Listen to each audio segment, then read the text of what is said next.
Good morning viewers, myself doctor Prerna Saini. आज हम BEd second year के pedagogy understanding the self paper के अंतर्गत संप्रेषण की आवश्यकता और इसकी प्रकृति के बारे में स्टडी करेंगे। संप्रेषण क्या है, इसका अर्थ, इसकी परिभाषाओं के ऊपर हमने पूर्व में वीडियो अपलोड कर दिया है। पहले आप उस वीडियो को देखिएगा, इसके पश्चात ये वीडियो है। अब संप्रेषण की आवश्यकता, संप्रेषण हम जानते हैं, संप्रेषण दो या दो से अधिक व्यक्तियों के बीच अपने विचारों भावनाओं को पहुंचाने की प्रक्रिया है और इसे ही संप्रेषण कहते हैं। और संप्रेषण अगर हम आज की दुनिया में या आज के मनुष्य को देखते हैं तो आज का जीवन एक तरह से बिल्कुल अंधाधौड़ एक वैज्ञानिक और आईसीटी के संसाधनों का युग है और इसमें इतना ज़्यादा मनुष्य का जीवन भागम भाग वाला हो रहा है कि हमें कम्युनिकेशन का समय ही नहीं मिलता।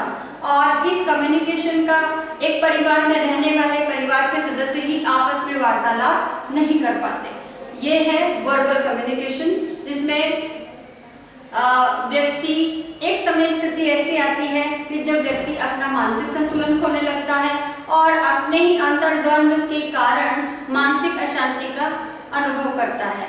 तो अब संप्रेषण क्यों आवश्यक है, तो हम संप्रेषण की आवश्यकता के पॉइंट ऑफ व्यू से देखेंगे कि संप्रेषण एक बहुत ही इम्पोर्टेंट एस्पेक्ट है हमारी ह्यूमन लाइफ के अंदर। अगर हम अपने विचारों, अपने भावनाओं को अंदर ही अंदर दबाते हैं तो हम एक तरह से मानसिक रूप से विक्षिप्त हो जाते हैं, एक तरह से असंतुलित हो जाते हैं और हमारा मानसिक विकास भी उसमें रुक जाता है। तो संप्रेषण एक ऐसा है कि जिसमें हमारे मन के उद्गारों को दूसरों को व्यक्त करना हमें आना चाहिए। अब संप्रेषण की आवश्यकता क्यों है, तो इस संप्रेषण की आवश्यकता में पहला बिंदु जो आता है कि समाज में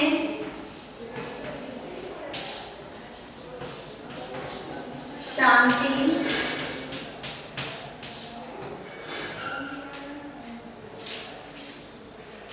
और संतुलन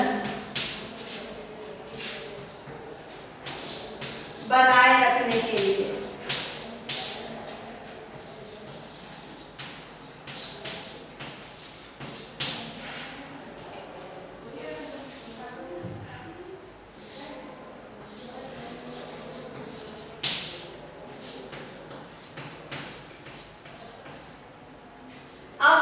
शांति कैसे, क्योंकि जब तक कोई व्यक्ति संप्रेषण के माध्यम से अपने मन में चलने वाले अंतर्द्वंद है, चाहे विचार है चाहे भावनाएं हैं, उनको प्रकट नहीं करता तो उसकी मानसिक स्थिति और वो भावी जीवन में क्या करने वाला है या भावी नेक्स्ट क्षण की वो क्या करने वाला है, हमें उसका पता नहीं चलता। तो जब व्यक्ति अपने भावनाओं को एक दूसरे से शेयर करेंगे तो समाज में भी आपसी व्यवहार परस्पर व्यक्तियों के बीच एक तरह से मेलजोल वाला प्रेम पूर्वक बना रहेगा, तो समाज में शांति स्थापित होगी और संतुलन भी बना रहेगा। तो इसमें भी कम्युनिकेशन की मेन आवश्यकता है। अब जो सेकंड पॉइंट आता है, उस सेकंड पॉइंट में व्यक्ति निर्भीक होकर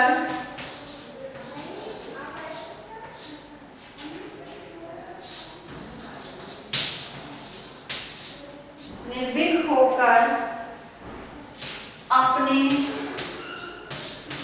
विचारों को प्रकट करना सीखता है। इसलिए भी आवश्यक है क्योंकि आज का व्यक्ति अपने आप को क्या है एक्सप्रेस नहीं कर सकता। या तो कुछ ऐसी जनरेशन होती है जो अपने आप को बहुत ही ज्यादा ओवर एक्सप्रेस करती है और कुछ व्यक्ति ऐसे होते हैं जो बिल्कुल शाय नेचर के होने के कारण अपने आप को एक्सप्रेस नहीं कर पाते, दूसरों के सामने अपने विचारों को निर्भीक होकर नहीं बोल पाते। तो इसलिए भी हमें संप्रेषण की आवश्यकता है। और संप्रेषण की आवश्यकता एक शिक्षक के लिए भी इम्पोर्टेंट है, क्योंकि इसमें थर्ड पॉइंट अगर हम लेते हैं तो शिक्षक के लिए बहुत ही महत्वपूर्ण, शिक्षक हेतु संप्रेषण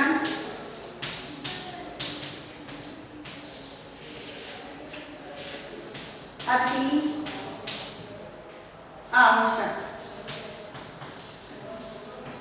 तो शिक्षक हेतु भी जो मेन लोग तो एक तरह से जो काउंसलर्स होते हैं या जो स्पीकर्स होते हैं या फिर एक टीचर, उनके लिए कम्युनिकेशन स्किल का आना बहुत ही आवश्यक है।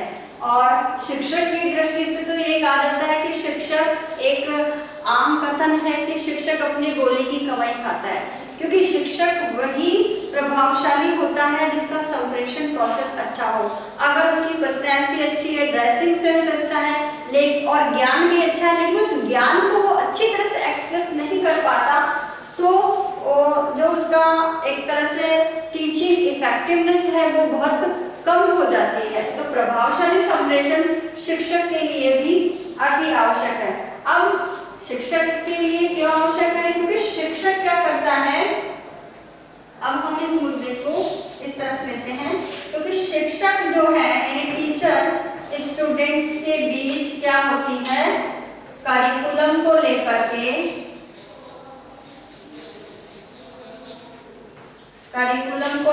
के अंतःक्रिया होती है। ठीक है, जो करिकुलम होता है हमारे टेक्स्ट बुक के रूप में, उसके आधार पर क्या होती है, अंतःक्रिया होती है। और अंतःक्रिया इट्स मीन टीचिंग, शिक्षण और अधिगम, ये अंतःक्रिया ही है शिक्षण और अधिगम की प्रक्रिया। अब शिक्षण और अधिगम की प्रक्रिया किसके अंतर्गत आती है? शिक्षा। और शिक्षा हमारी एक सौउद्देश्य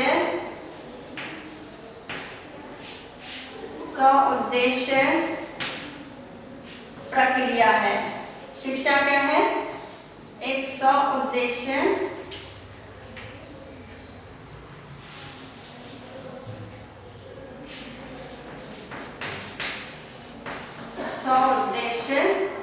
प्रक्रिया है, जो जिसे प्राप्ति के लिए क्या है, शिक्षा के उद्देश्य निर्धारित किए जाते हैं, और इस शिक्षा के उद्देश्यों के आधार पर ही करिकुलम का विकास किया जाता है, और इस करिकुलम के माध्यम से ही टीचिंग लर्निंग जो प्रोसेस है, हमारी शिक्षण अधिगम प्रक्रिया वो होती है। और इस शिक्षण अधिगम प्रक्रिया में फिर क्या होता है, संप्रेषण की एक इम्पॉर्टेंट भूमिका होती है। तो इस प्रकार शिक्षक को क्या है, अपने कम्युनिकेशन स्किल का होना उसमें अति आवश्यक है।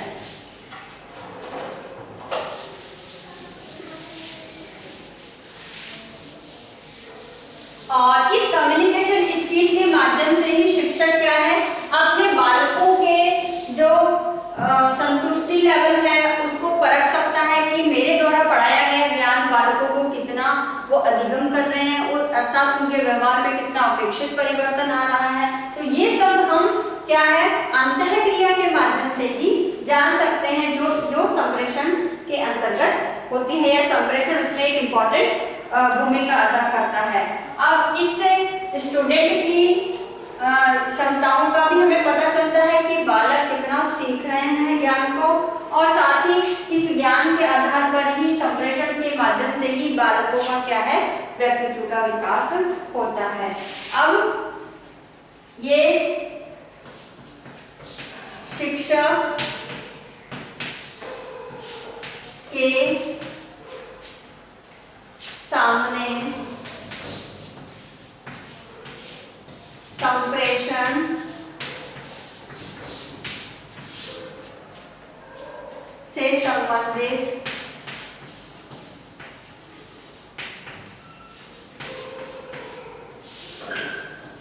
संप्रेषण से संबंधित विशिष्ट उद्देश्य कुछ होते हैं, वो इस प्रकार से हैं कि संप्रेषण से जुड़े हुए कुछ विशिष्ट ऑब्जेक्टिव्स क्या क्या हैं। अब इस विशिष्ट ऑब्जेक्टिव में सबसे पहला है कि शुद्ध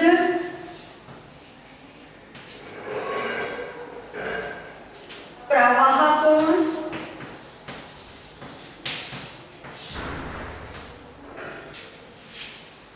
एवं प्रभावोत्पादक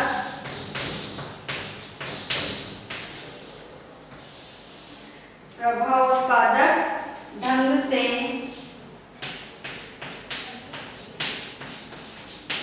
वार्तालाप। तो संप्रेषण में क्या है, हम बातचीत के माध्यम से ही संप्रेषण करते हैं, तो वार्तालाप करने की योग्यता का विकास करना, कि हम किस प्रकार से एक दूसरे व्यक्ति के साथ संप्रेषण कर सकते हैं और वो प्रभावपूर्ण भी हो और इफेक्टिव भी हो, एक तरह से प्रभाव उत्पादक भी हो। तो इसका विकास करने के लिए भी क्या है, संप्रेषण, शिक्षक संप्रेषण करता है अपने बालकों से। नेक्स्ट है क्रमिक रूप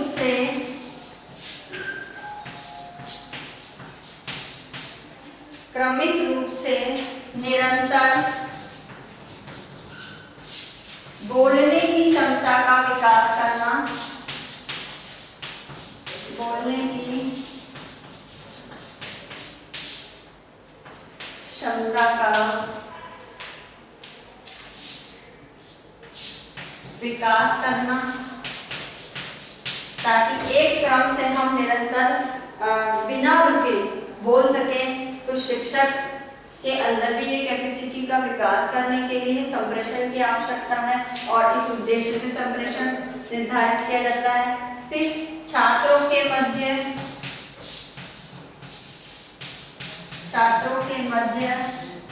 रोचक एवं मधुर संबंध स्थापना के लिए भी संप्रेषण आवश्यक है। तभी उन स्टूडेंट और टीचर के बीच एक बॉन्डिंग स्थापित होती है और वो बॉन्डिंग स्थापित करने का कार्य ही संप्रेषण का होता है। नेक्स्ट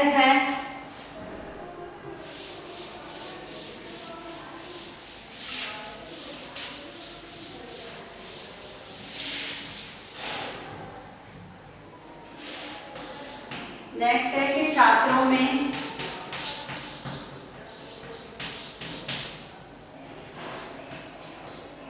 भाषण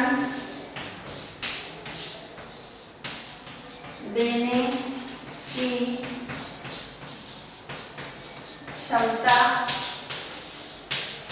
का भी विकास करना, जिस तरह से टीचर एक प्रकार से इफेक्टिवनेस स्पीच दे सकता है, उसी प्रकार से स्टूडेंट में भी क्या है, भाषण देने की क्षमता का विकास हो। इस उद्देश्य से भी जो स्पेसिफिक है हमारे विशेष उद्देश्य संप्रेषण संबंधित शिक्षक की दृष्टि से वो होनी चाहिए। फिर छात्रों में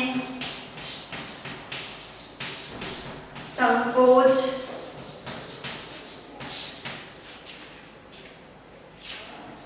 झिझक,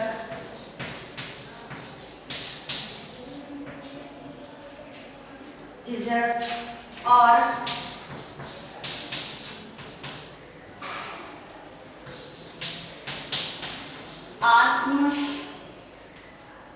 आत्मविश्वास का विकास करना। छात्रों में भी जब हम बोलते हैं तो कॉन्फिडेंस लेवल अराइज हो, साथ ही उसमें जो झिझक है, एक कहते हैं ना माइक फोबिया होता है, जब हम कोई स्पीच देने जाते हैं तो बोल नहीं पाते, तो संप्रेषण के माध्यम से ही शिक्षक अपनी शिक्षण अधिगम प्रक्रिया में इस प्रकार के अवसर देता है जिससे बालक क्या है अपने आप को अभिव्यक्त करते हैं और एक कम्युनिकेशन होता है उस दौरान। नेक्स्ट इसके अंतर्गत हम लेते हैं जो पॉइंट्स हैं हमारे। अब नेक्स्ट जो आता है संप्रेषण की प्रकृति।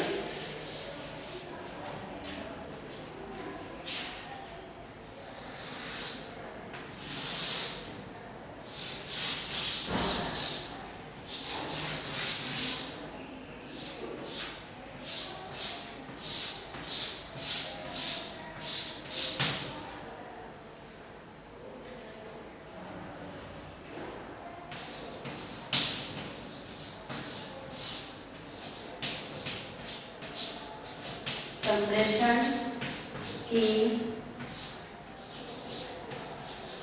प्रकृति।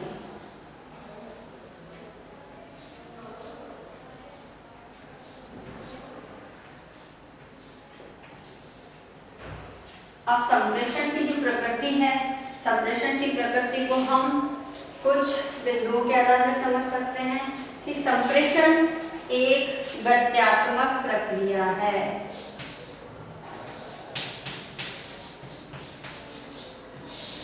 गत्यात्मक प्रक्रिया है।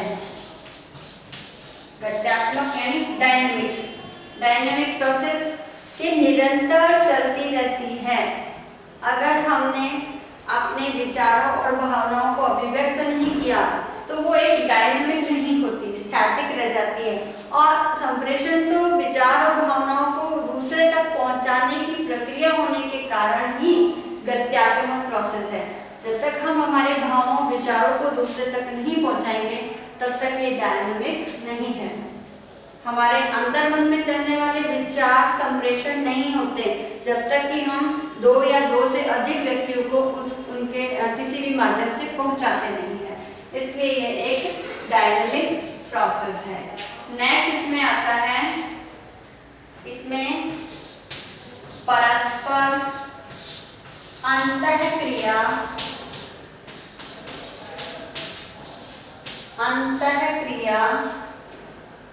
तथा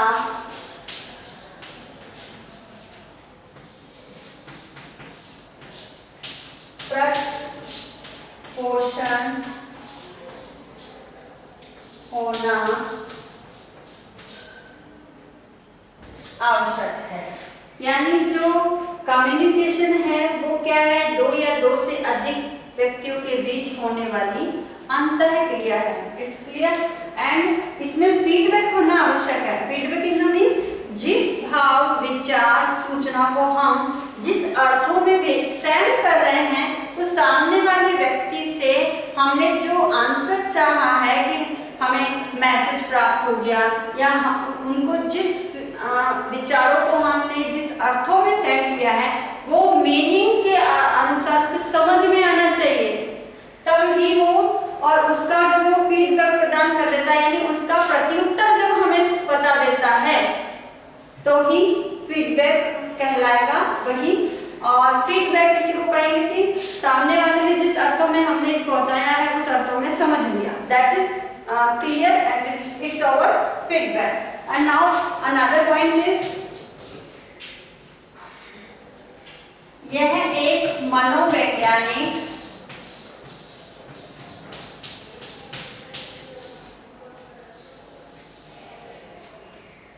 तथा सामाजिक प्रक्रिया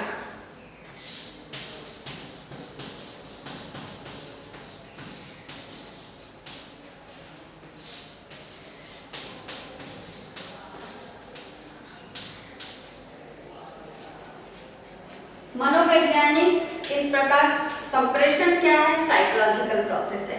क्योंकि जिस अर्थों में मैं अपने विचार क्रिएट कर रही हूँ, अपनी फीलिंग्स को अपनी भावनाओं को दूसरों तक शेयर कर रही हूँ, वह उसे समझे, तभी हम दूसरों से संप्रेषण करते हैं। हमें पता है कि ये व्यक्ति हमारी बात सुनेगा एट द मीन्स हम संप्रेषण के माध्यम से अपने विचार और भावनाओं को उस तक पहुंचाते हैं, चाहे माध्यम कोई भी हो। और इसमें मनोवैज्ञानिक का एक अर्थ ये भी है कि हर व्यक्ति में व्यक्तिगत विभिन्नताएं होती है, उसकी रुचि, आदतें, आवश्यकताएं अलग अलग होती है, तो उसी के अनुसार उसके विचार और संप्रेषण होते हैं। और हमें इस प्रकार से अंतःक्रिया को हेल्दी और संतुष्टिपूर्ण बनाने के लिए क्या है, सामने वाले की इन साइकोलॉजिकल नीड्स होती है उसे भी ध्यान रखना आना चाहिए। तो इस प्रकार से जो कम्युनिकेशन है उसका बेसिस एक प्रकार से हम कह सकते हैं कि साइकोलॉजिकल होता है। एंड अनदर थिंग इज हमारी सोशल प्रोसेस है, क्योंकि संप्रेषण एक व्यक्ति अकेला तो नहीं करेगा, सोसाइटी में दो या दो से अधिक व्यक्ति, चाहे परिवार का के रूप में हो, चाहे आस पड़ोस कम्युनिटी के रूप में, चाहे सोसाइटी के रूप में हो, तो इस प्रकार दो या दो से अधिक व्यक्तियों के बीच चलने वाली अंतःक्रिया होती है। इस प्रकार से वह एक सोशल प्रोसेस है। नेक्स्ट है कि संप्रेषण सर्वव्यापक है। संप्रेषण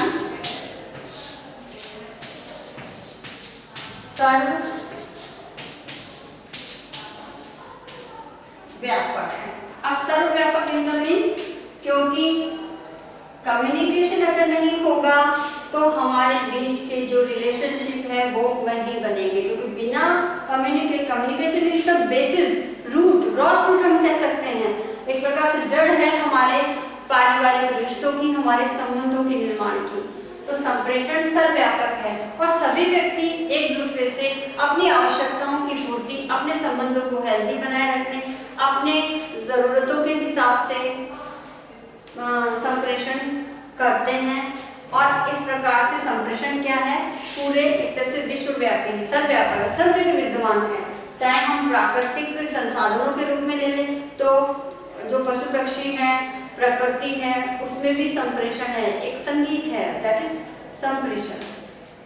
तो इस प्रकार संप्रेषण क्या है, सर्वव्यापक है। नेक्स्ट, संप्रेषण द्विपक्षीय प्रक्रिया है।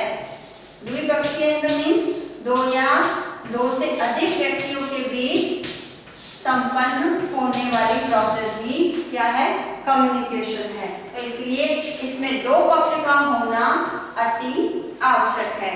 एक पक्ष तो होता है सेंडर और दूसरा होता है रिसीवर। ठीक है सर, सेंडर यानी जो संदेश देने वाला और रिसीवर जो संदेश प्राप्त करता है। अब वो दो व्यक्ति भी हो सकते हैं, या जनसमूह भी हो सकता है, या पूरा कम्युनिटी भी हो सकता है, या पूरा नेशन भी हो सकता है। तो इस प्रकार से यह द्विपक्षीय प्रक्रिया है। नेक्स्ट, संप्रेषण हेतु जो तथ्य, सूचनाएं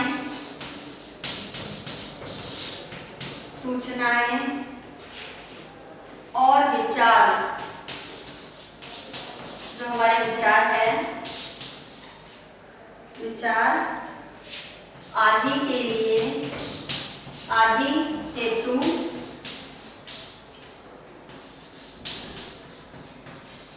प्राप्तकर्ता की सार्थकता, यानी जो हम रिसीवर को जो मैसेज सेंड कर रहे हैं वो उसके लिए यूजफुल होना चाहिए, उसे प्राप्त होना चाहिए, उसके लिए बेनिफिशियल होना चाहिए, तभी उसकी जो हम इंफॉर्मेशन या सूचनाएं या जो विचार भावनाएं उस व्यक्ति तक पहुंचा रहे हैं तभी वह सिग्निफिकेंट होगा।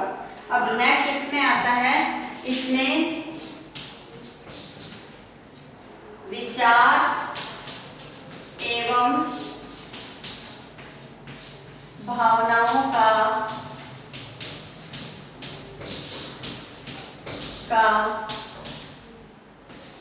आदान प्रदान होना आवश्यक है। अगर हमने हमारे विचारों को जब दूसरों के तरफ कम्युनिकेट किया ही नहीं तो कम्युनिकेशन नहीं होगा। इसलिए विचारों और भावनाओं का आदान प्रदान होना आवश्यक है। नेक्स्ट है कि यह उद्देश्यपूर्ण प्रक्रिया है। संप्रेषण क्या है, एक उद्देश्यपूर्ण प्रक्रिया है। तो उद्देश्यपूर्ण प्रक्रिया यानी किसी न किसी ऑब्जेक्टिव को फुलफिल करने के लिए ही हम दूसरों को अपने कम्युनिकेशन करते हैं। ठीक है, इस प्रकार और उद्देश्यपूर्ण होने के कारण यह दो या दो से अधिक व्यक्तियों के बीच हो सकती है, पूरे नेशन के बीच या पूरे वर्ल्ड वाइड हो सकती है। और संप्रेषण में सबसे इम्पोर्टेंट है शिष्टता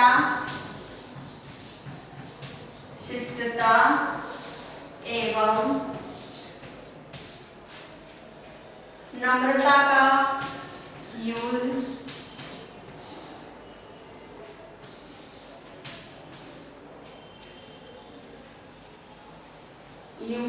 होना चाहिए।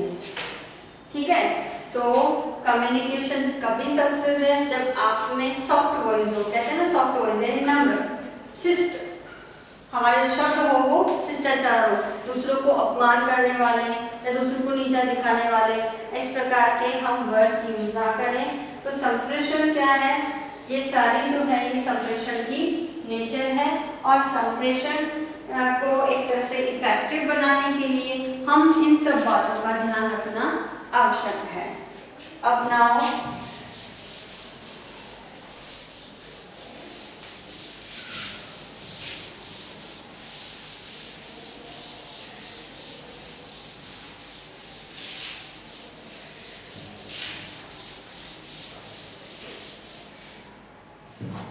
अब है आज का हमारा असाइनमेंट। इस असाइनमेंट में हम आपको एक क्वेश्चन देते हैं कि संप्रेषण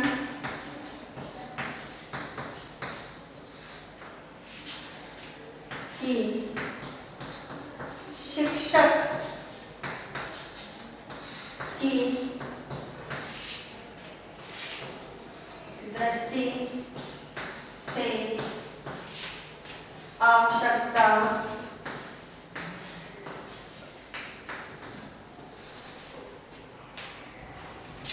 बताइए। और एक और क्वेश्चन आज हम आपको देते हैं, सेकंड क्वेश्चन, कि संप्रेषण